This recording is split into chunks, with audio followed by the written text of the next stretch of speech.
નમસ્તે મિત્રો, સ્વાગત છે તમારું મારા આજના નવા વિડીયોમાં। મિત્રો, આપણે આજે બનાવીશું શિકંજી મસાલો।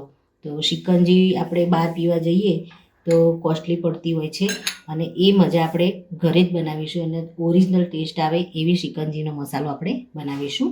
તો અહીંયા એના માટે આપણે અડધી વાટકી શેકેલું જીરું લેવાનું છે, 1 વાટકી આપણે બ્લેક મીઠું લઈશું, 1 ચમચી જેટલો આપણે અજમો લીધો છે, એને પણ થોડો ગરમ કરી લેવાનો। મરીને આપણે અધકચરા વાટીને લીધા છે। અહીં આપણે ચાટ મસાલો લીધો છે 1 ચમચી જેટલો। સૌથી પહેલાં આપણે મિક્સર જાર લઈશું। મિત્રો, સૌથી પહેલાં આપણે મિક્સર જારમાં અડધી કટોરી જેટલું આપણે શેકેલું જીરું એડ કરી દઈશું। ત્યારબાદ 1 ચમચી આપણે શેકેલો અજમાને આપણે બહુ નહીં શેકવાનો, વાસણ ગરમ હોય એમાં જ એડ કરી અને થોડો હલાવી લેવાનો। 2 ચમચી આપણે ફુદીનો એડ કરીશું, ડ્રાય ફુદીનો છે।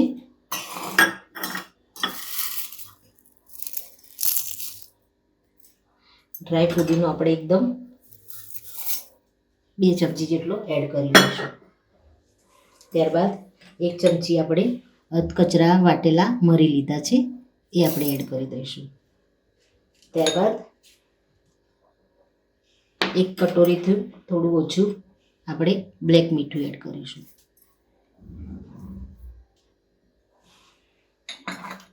ત્યારબાદ 2 ચમચી આપણે ચાટ મસાલો લીધો છે, એ આપણે આમાં એડ કરી દઈશું। ત્યારબાદ અડધી ચમચી જેટલો આપણે આમચૂર પાવડર ખટાશ માટે એડ કરીશું। ત્યારબાદ ચપટી જેટલું આપણે લાલ મરચું એડ કરીશું, વધારે એડ નહીં કરીએ।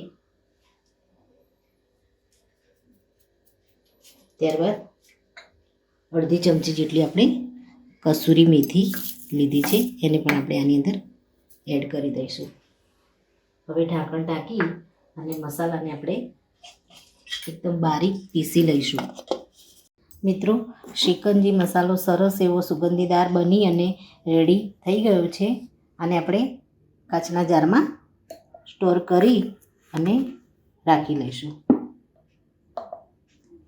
મિત્રો, શિકંજી મસાલો બની અને રેડી થઈ ગયો છે, તો ચાલો આમાંથી લીંબુ શિકંજી બનાવી જ લઈએ।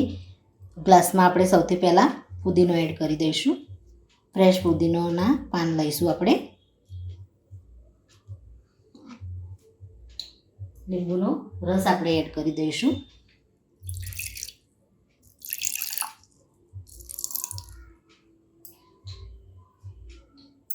એમાં આપણે બરફ એડ કરી દઈશું।